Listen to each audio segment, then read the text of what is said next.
just come with sort of 10 sort of tips that I've found over the last 25 years, both dealing with clients and through my own trading. Just to recap a little bit, what we've covered in DVD 1 and DVD 2, and also what I've covered in the workbook. So let's just have a look at tip number 1, just quickly, just to recap. Something that hopefully I've drummed into you. You can make money in all market conditions. Doesn't matter if the market's going up, down, and even sideways. And remember, we don't have to trade just US stocks.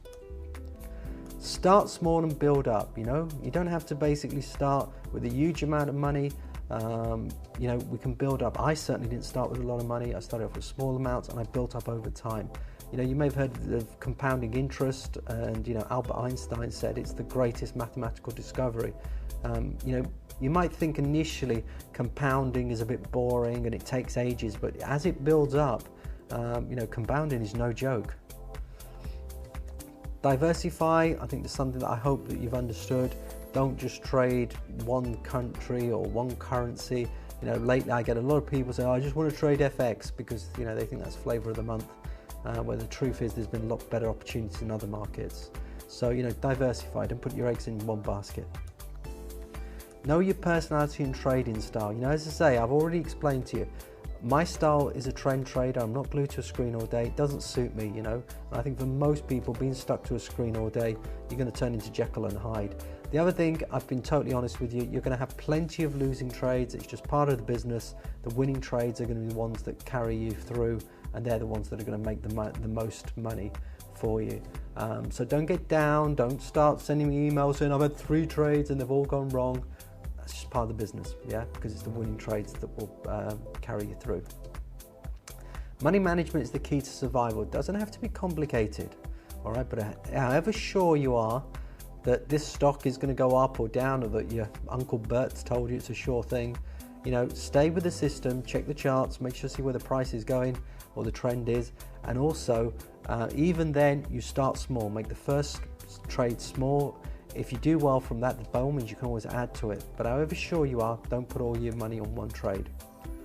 It's amazing now how many people put all their life savings with Bernie Madoff. Now, even if Madoff turned out to be a genius and it was the best fund ever, where's your money management? You put all your money in with one guy? That's crazy, So even now, I still see people, they put too much money in one bank or put too much money with one advisor. However good or however sure you are of any market, literally, spread your risk. That's just basic common sense. Anyway, back to presentation. Cut your losses, let your winners run. There's one thing I've explained to you. You really, it's down to psychology. Many people say, it's about the systems, it's about the mechanics. The truth is 80% of this business is psychology, only 20% is the mechanics. And the problem is when people are in losing trades, they don't admit they're wrong, they don't want to cut the loss, when the truth is it's the best thing you can do. But as I say, I've shown you how we can do that mechanically and how we can make it easier. I'm not saying it's easy, but it makes it easier.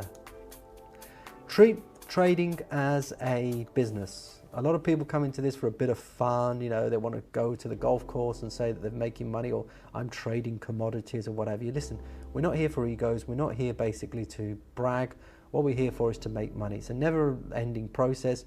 Many of you, the professionals, your doctors, your dentists, your lawyers, you didn't just go to school or college or university 20 years ago and you haven't learned anything since. You're learning consistently in this business. I'm 25 years in and I'm still learning every day.